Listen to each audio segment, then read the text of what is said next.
parfois, la chose la plus bruyante dans votre vie est le bruit qu'on peut entendre. C'est le murmure du doute de soi juste avant que vous n'ouvriez la bouche. La rediffusion mentale d'erreurs survenues il y a des années. L'écho fantôme du jugement de quelqu'un qui façonne encore la manière dont vous entrez dans une pièce. Et parfois, la lutte que vous pensez affronter, l'anxiété, l'épuisement, le rejet n'est qu'un symptôme, pas la racine. C'est pourquoi la réparer semble comme poursuivre de la fumée. Parce que le problème n'est pas ce qui se passe autour de vous. C'est le chaos silencieux qui se déroule en vous. Et la vraie solution, elle ne crie pas. Elle ne mendie pas d'attention. Elle est silencieuse. Et elle change tout. Commençons. La vraie raison pour laquelle rien ne semble réparé. Vous avez lu les livres, écouté les podcasts, essayé les routines, échangé les habitudes comme des tenues, en espérant que celles-ci cliquent enfin. Mais le même poids revient toujours. Forme différente, même douleur. Pourquoi ? Parce qu'on ne nous a jamais enseigné le vrai trucage. On nous a appris à paraître calme, mais pas à l'être vraiment. On nous a dit de passer à autre chose, de pardonner, de rester positif. Mais personne n'a expliqué comment s'asseoir avec la douleur sans la laisser vous consumer. Personne ne nous a donné l'outil pour le moment où vous tourbillonnez au milieu de la nuit. Pas à cause de quelque chose qui se passe maintenant, mais à cause de tout ce que vous pensiez avoir déjà enterré. Voici la vérité. La plupart des gens ne guérissent pas. Ils performent la guérison. Ils portent la sérénité comme un costume, en espérant que la tempête ne le remarquera pas. Mais la vraie sérénité, la vraie guérison, elle commence par un silence qui n'est pas vide. Il est plein de vérité. Le trucage que la plupart des gens n'apprennent jamais. Il y a un trucage, un changement si simple que la plupart des gens l'ignorent. Il ne vient pas en ajoutant plus. Il vient en soustrayant. Le trucage consiste à cesser d'engager le bruit dans votre esprit comme si c'était une conversation que vous devez gagner. Vous n'avez pas besoin d'argumenter avec la peur. Vous n'avez pas besoin de surpasser l'anxiété. Vous n'avez pas besoin de justifier votre valeur à votre propre cerveau, parce que l'esprit n'est pas toujours logique. Il est habituel. Et certaines des voix dans votre tête ne sont même pas les vôtres. Ce sont des échos de la déception d'un parent, de la critique d'un partenaire, du regard sévère d'un enseignant, des attentes de la société. Vous avez intériorisé leur voix et en avez fait votre narrateur intérieur. Mais juste parce que cela ressemble à votre voix, cela ne signifie pas que c'est la vérité. Le trucage consiste à cesser de lutter contre elle et à commencer à la remarquer. Comme un bruit de fond dans un café. C'est là. Mais vous n'avez pas besoin de répondre. Le silence n'est pas une absence. C'est du pouvoir. La plupart des gens pensent que le silence signifie que vous avez abandonné. Mais le bon genre de silence est le début de la reprise de votre pouvoir. Quand vous cessez de réagir, vous commencez à observer. Et dans l'observation, vous voyez enfin la racine, pas seulement la surface.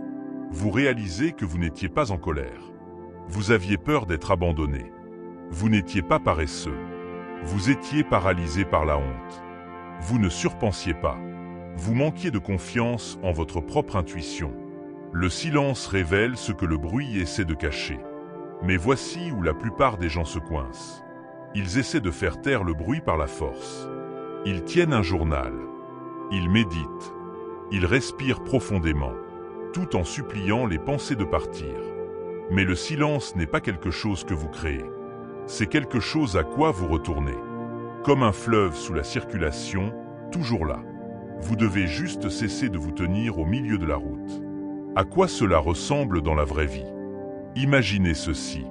Vous êtes dans une pièce où quelqu'un vient de vous critiquer et votre poitrine se serre. Votre cerveau s'emballe. Vous voulez vous défendre, expliquer, réparer la façon dont il vous voit. Mais au lieu de cela, vous faites une pause. Vous ne réagissez pas. Vous n'absorbiez pas. Vous laissez juste leurs mots flotter, sans les faire devenir une partie de vous. Vous respirez dans la tension, non pas pour la repousser, mais pour l'accueillir. Parce que le silence n'est pas une fermeture des émotions. C'est créer assez d'espace pour que le vrai vous puisse répondre. Pas la blessure, pas l'ego, pas le mécanisme de défense de l'enfance, mais le vous qui a été enterré sous le bruit pendant des années. C'est le trucage silencieux. Ce n'est pas passif. C'est de la présence. C'est ici que vous commencez. Voici l'ironie.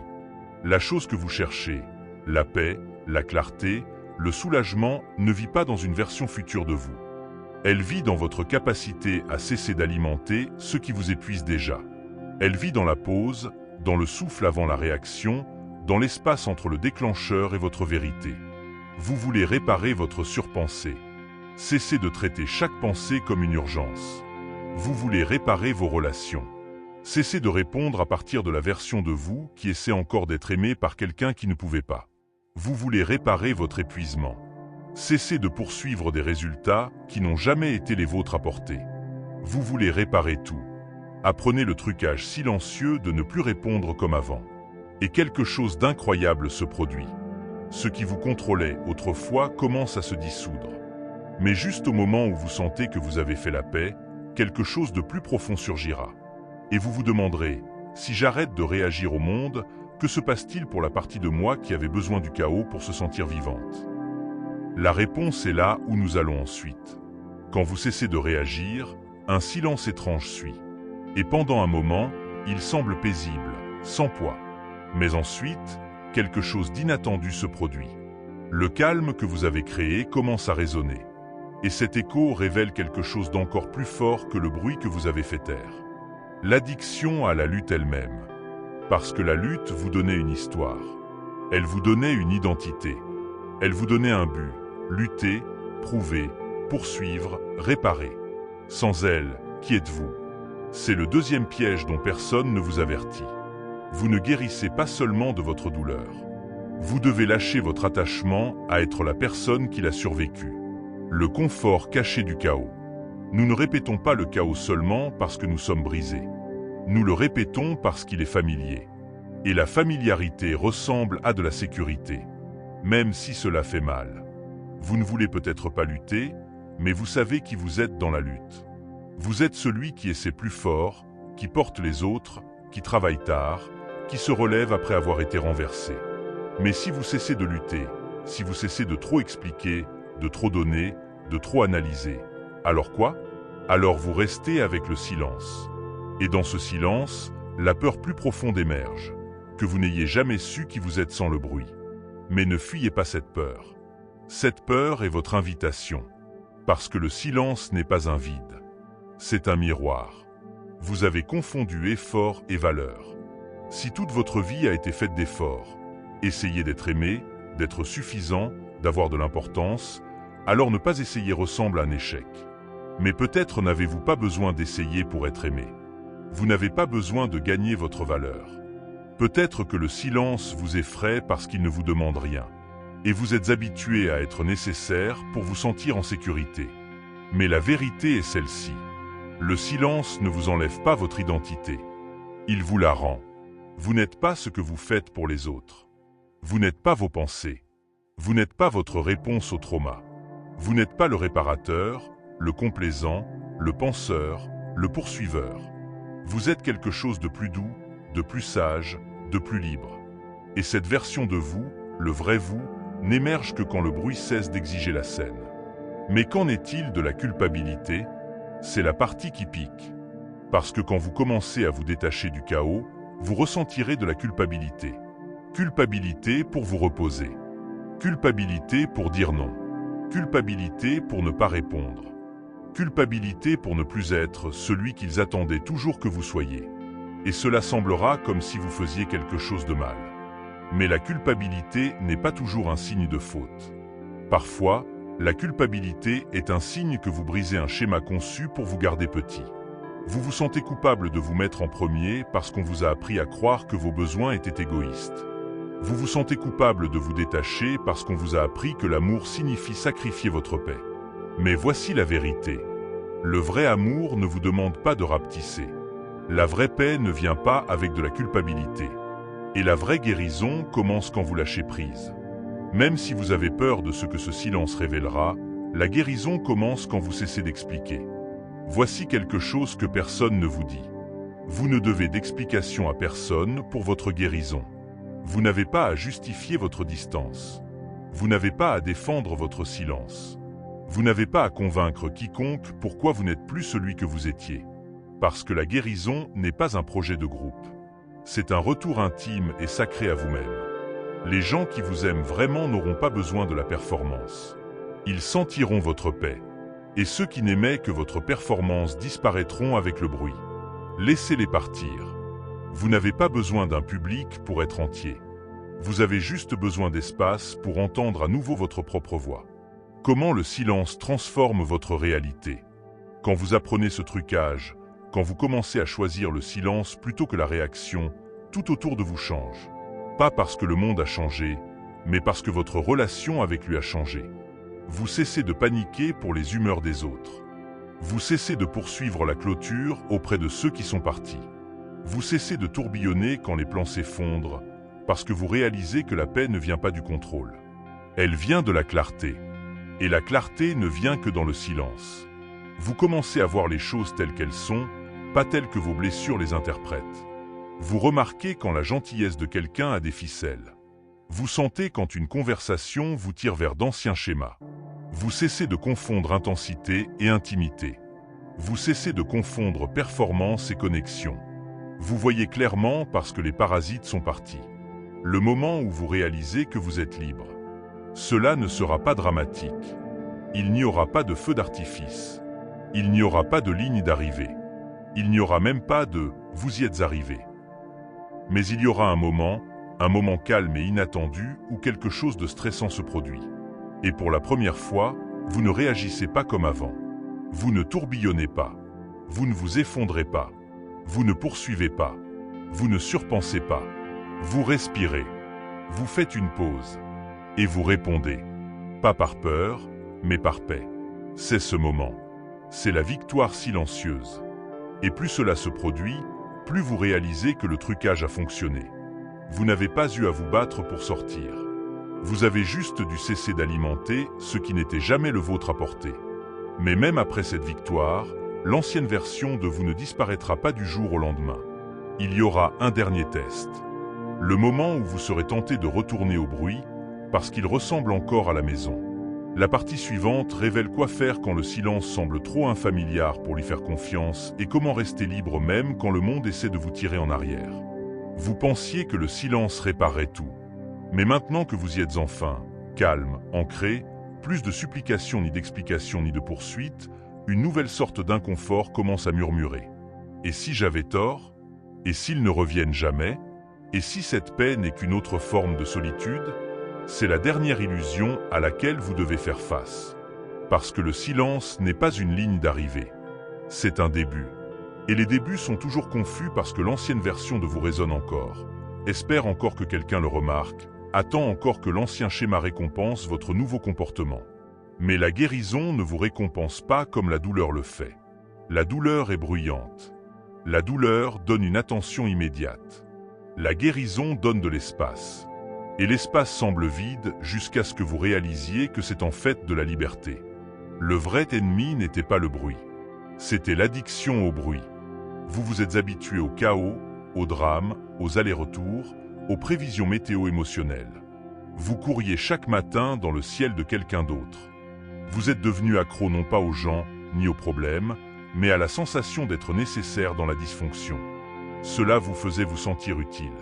Cela vous donnait un rôle à jouer. Maintenant que vous ne le jouez plus, il y a un vide. Et votre système nerveux ne reconnaît pas encore la paix. Donc, il envoie des alertes, des avertissements, des doutes. Il vous dit « retourne en arrière », dis quelque chose, fais quelque chose, crée du bruit. Mais ne laissez pas le silence s'étirer. Parce que le silence n'est pas une absence. C'est une présence sans performance. C'est vous sans le déguisement. Pourquoi cela semble si dur? Vous n'êtes pas brisé. Vous êtes juste en train de vous désintoxiquer de l'attention que vous deviez gagner. Des conversations que vous deviez contrôler. Des relations où l'amour signifiait sacrifice. Des identités qui n'existaient qu'en réaction à la douleur. Et la partie la plus dure n'est pas de lâcher les autres. C'est de lâcher la version de vous-même façonnée par la survie auprès d'eux. Vous manquerez cette version. Pas parce qu'elle était saine, mais parce qu'elle vous gardait en sécurité. Mais vous n'en avez plus besoin. Vous n'avez plus besoin d'être celui qui sait toujours quoi dire. Ou celui qui maintient tout le monde ensemble tout en s'effondrant à l'intérieur. Vous avez le droit de la laisser se reposer. Vous avez le droit d'exister sans expliquer. Laissez le monde s'ajuster à la nouvelle vous. Les gens remarqueront votre changement. Certains seront confus. Certains seront offensés. Certains essaieront de vous tirer en arrière. Pas parce qu'ils ne vous aiment pas, mais parce qu'ils ne savaient aimer que la version de vous qui tolérait le chaos. Et maintenant, votre silence révèle une vérité qu'ils évitaient. Qu'ils ne vous ont jamais vraiment vu, juste ce que vous pouviez offrir. C'est pourquoi ils sont mal à l'aise. Pas parce que vous avez changé, mais parce que vous avez cessé de performer. Laissez-les s'ajuster ou laissez-les partir. De toute façon, continuez à choisir la paix plutôt que la performance. Le trucage qui fait taire chaque spirale. Voici le cœur de l'affaire. Chaque fois que le bruit revient par un souvenir, un message, un déclencheur, posez-vous une question. Cela a-t-il besoin d'une réaction ou juste d'un lâcher-prise? Vous serez choqué de voir combien de choses n'existent que parce que vous continuez à y répondre avec votre énergie. Vous n'avez pas besoin de clôture. Vous n'avez pas besoin de gagner l'argument. Vous n'avez pas besoin de réparer leurs malentendus. Vous n'avez pas besoin du dernier mot. Vous avez besoin de paix. Et la paix ne vient pas quand tout est parfait. La paix vient quand vous cessez de laisser l'imperfection voler votre focus. Parce que le vrai trucage n'est pas de réparer tout. C'est de réaliser que vous n'avez pas à le faire. La sérénité n'est pas ennuyeuse. Elle est révolutionnaire. Dans un monde qui récompense la réaction, la sérénité est une rébellion. Quand tout le monde poste, explique, défend, vous faites une pause. Vous respirez. Vous sentez que cette pause est là où vit votre sagesse. Ce souffle est là où grandissent vos limites. Cette sensation, c'est votre intuition qui rentre à la maison. Et soudain, l'envie de réparer, de poursuivre, de prouver, s'estompe. Pas parce que le monde est devenu plus facile, mais parce que vous avez cessé de porter ce qui n'était jamais le vôtre. Le déblocage final. Présence plutôt que perfection. On vous a appris à mesurer votre valeur par votre productivité, par la rapidité avec laquelle vous rebondissez, par le peu d'espace que vous prenez, par tout ce que vous pouvez endurer sans vous effondrer. Mais ce n'est pas la guérison. La guérison n'est pas être parfait. C'est être présent. C'est s'asseoir avec ses sentiments sans les engourdir. C'est remarquer la tension dans son corps et la relâcher. C'est dire non sans s'excuser. C'est être vu pleinement sans performer une version de soi pour être accepté. Et vous n'avez pas besoin d'un gourou ou d'un programme pour cela. Vous avez juste besoin de remarquer quand vous vous quittez pour gagner l'amour de quelqu'un d'autre et de revenir. C'est tout. C'est le trucage silencieux. Vous n'avez pas réparé votre vie. Vous l'avez libérée. Regardez-vous maintenant. Vous n'êtes plus accro au chaos. Plus en train de poursuivre des fantômes. Plus en train d'expliquer votre valeur à des gens qui n'ont jamais voulu vous comprendre. Vous ne vous êtes pas juste amélioré. Vous êtes devenu honnête. Et cette honnêteté vous a ramené vers le super-pouvoir le plus sous-estimé au monde, la paix. Pas parce que tout autour de vous a changé, mais parce que vous l'avez fait. Vous avez cessé d'alimenter le cycle. Vous avez cessé d'arroser les mauvaises herbes. Vous avez cessé de chercher l'amour dans des endroits qui ne savaient que récompenser la douleur. Et maintenant, vous vous reposez. Pas parce que c'est fini, mais parce que vous vous êtes enfin rappelé que vous n'êtes pas là pour souffrir et appeler cela de la force. Vous êtes là pour exister pleinement avec joie, limite, douceur et présence. Donc, la prochaine fois que tout semble s'effondrer, ne vous précipitez pas pour le réparer. Ne poursuivez pas le bruit. Faites juste une pause, respirez, et laissez le silence faire ce qu'il fait toujours. Révélez ce qui compte vraiment. C'est le trucage. C'est la sortie. Et c'est là que vous recommencez.